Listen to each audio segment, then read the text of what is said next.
બિલીમોરા નજીક આવેલા ખાપરવાડા ગામમાં કાળજુ કંપાવનારી ઘટના સામે આવી છે।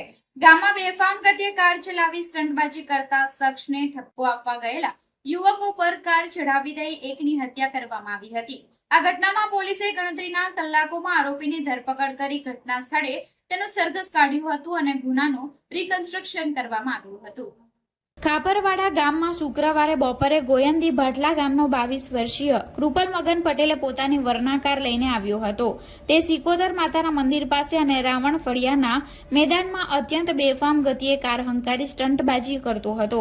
આ દરમિયાન આંગણવાડીના નાના બાળકો પણ તેની અડફેટે આવતા સહેજમાં બચી ગયા હતા। મોડી સાંજે જ્યારે કૃપલ ફરીથી કાર લઈને નીકળ્યો અને અપશબ્દો બોલવા લાગ્યો ત્યારે ગામના હસમુખ આહિર, મન પટેલ, હિરેન પટેલ અને અન્ય મિત્રો તેમને સમજાવવા ગયા હતા। યુવકોએ કૃપલને તેની ગાડી ગમે તેમ ચલાવવા ન જણાવ્યું હતું। આ સાંભળતા જ કૃપલ ઉશ્કેરાઈ ગયો હતો અને જોઈ લેવાની ધમકી આપી ત્યાંથી જતો રહ્યો હતો।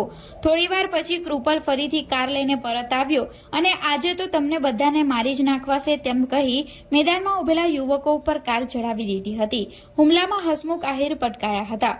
ક્રૂરતાની હદ વટાવતા આરોપીએ કાર રિવર્સ લઈને નીચે પડેલા હસમુખ પર ફરી વળતા તે ગંભીર ઈજાઓ પહોંચી હતી।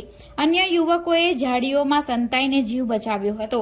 હસમુખને તાત્કાલિક હોસ્પિટલ ખસેડાયા હતા, જ્યાં તબીબે તેમને મૃત જાહેર કર્યા હતા।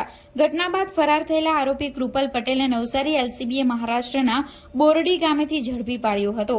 બિલીમોરા પોલીસે આરોપીને સાથે રાખી ઘટના સ્થળે તપાસ હાથ ધરી હતી। બિલીમોરાની અંદર જે મર્ડર થયેલું હતું, જે ગાડી ચડાવીને જે મર્ડર કરવામાં આવેલું હતું, જેનો આરોપી કૃપલને આજ રોજ રિકન્સ્ટ્રક્શન પંચનામા માટે કાર્યવાહી અત્યારે કરી રહ્યા છીએ। આરોપી કૃશલની સાથે લઈ અને જે જગ્યાએથી એમણે જે મર્ડર અને જે રસ્તેથી નીકળ્યો હતો એની રિકન્સ્ટ્રક્શન પંચનામું કરી રહ્યા છે।